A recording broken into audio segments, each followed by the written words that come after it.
But you have to truly have the analysis and have the data. We've spent the last several years building our own data warehouse from our carriers, and with that data, we can now make those decisions for our clients. The second thing many of our clients have done is really look at the return transaction as well.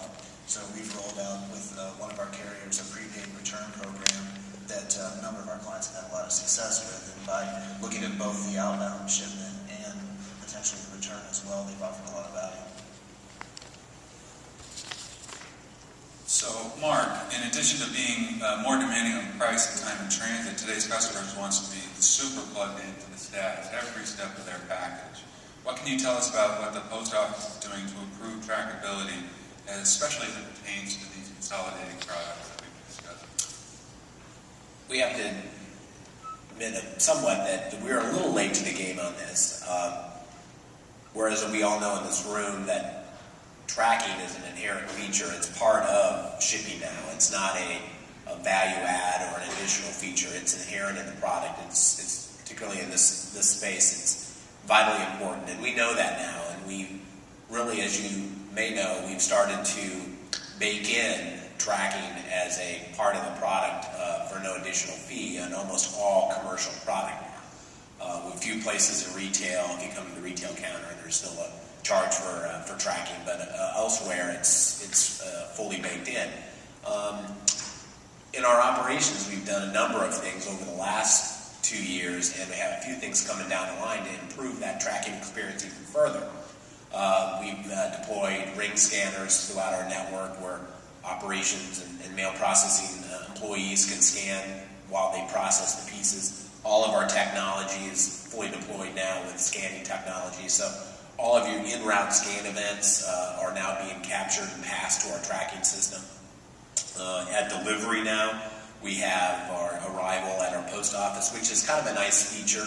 If you know your package has arrived, you know it's going to get out that day. And we also then follow it up with a scan to say your package is out for delivery. And then so our customers typically know then when their carrier arrives, so they know approximately when they need to wait for their package. That's one feature that I have to tout that most others do not. You typically don't know if you know it's out for delivery when your FedEx or UPS driver will arrive. You typically know when your carrier will arrive. And then finally, our last phase of that is to deploy real-time scanning technology for our carriers, so we'll get real-time scan events opposed to end-of-day scan events on delivery. So fully across the board, we're getting the 7 to 9 scan events throughout the process on our end. Now on the consolidated, we have worked with our partners, developed technology to pass their manifest and tracking files to us so we can pick up the acceptance event. We have it and pick up the tracking events that started with the partners and then continue on through our process while we have it in our possession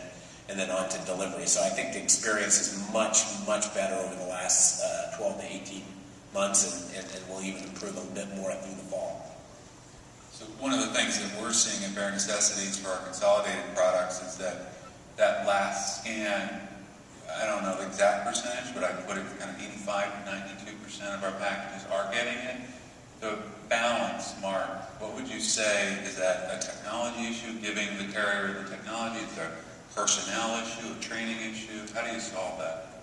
That's interesting. Yeah, we see our delivered scan event numbers on average a bit higher than that.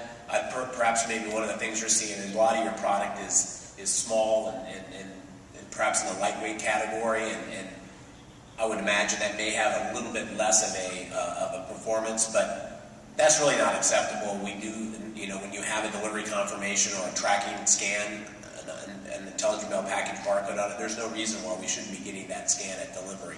So it's not really technology, it's a little bit more on training, and I think that you'll see that event and increase in improvement shortly, because that's been such an emphasis every day on our daily messaging communications. We see and track each one of the areas and tell them how they're doing on tracking. It's such an emphasis that I would expect that Bill, you'll see an improvement on that very shortly.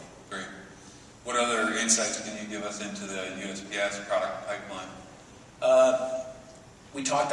We've heard Glenn and Matt talk about, and even Katie, all about regional and about density.